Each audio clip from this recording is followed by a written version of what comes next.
Long, long ago in Sweden, they say the humans lived in the valleys and farmed the land close to the rivers and the fjords. But high up in the mountains, that was the land of the giants and the trolls. You didn't go up there unless you wanted trouble. But up in that land, there were lots of different giants and trolls. And one of those giants was a daughter. Her name was Gina. And she thought people were really interesting. She would go down to the forest at the edge of her lands and look down and watch the milkmaids coming down from the fields after milking the cows. She'd watch the farm workers storing hay in the barns, and she thought that was very curious, because it wasn't anything that giants did. And so she told her parents, "I want to learn more about these humans. They seem not all that different from us in some ways. Aside from being a lot smaller, of course." Now, she wasn't a full-grown giant yet. She was just a kid giant. Not much taller than a full-grown human. But her parents just thought, she'll grow out of it. Her uncles and aunts would say, "You don't want to get involved with the people. No good will come of it." But Gina, she thought and watched and knew her mind. One day she told her parents, "I'm going down to learn more about the people." Now, being good parents, they let her try. After keeping a bit of a lookout around first, just to make sure she wasn't going to get herself into trouble. And they ordered their oldest son to keep a watch on that village of people, to see how they react to a giant girl visit.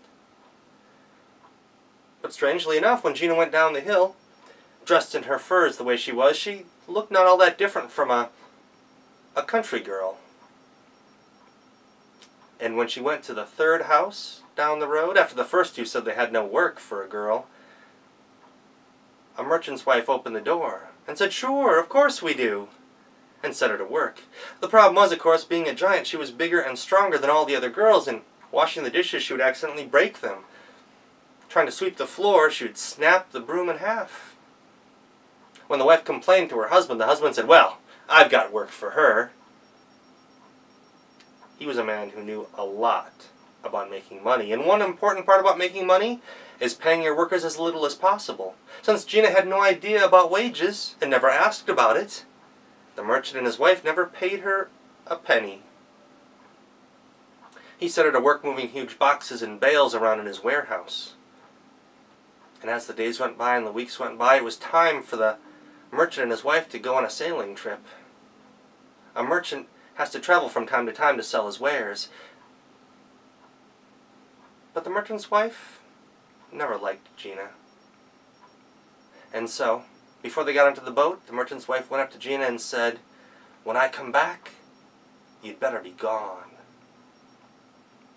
And then she smiled and climbed onto the ship.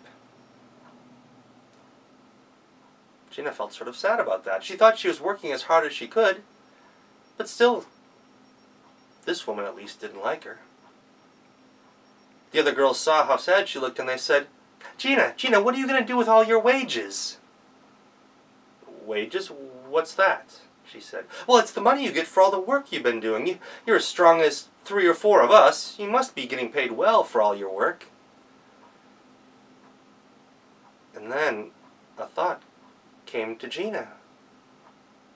That woman and man, they'd been tricking her. She'd been working for months for not even a penny.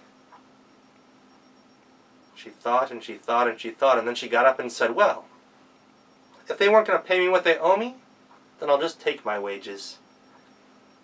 And she got a wagon from the stable, loaded it with an axe and some tools and some rope, and pulled that whole wagon up out of the valley and into the mountains.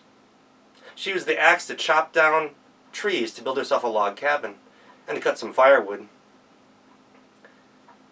She planted a garden, just like the humans did.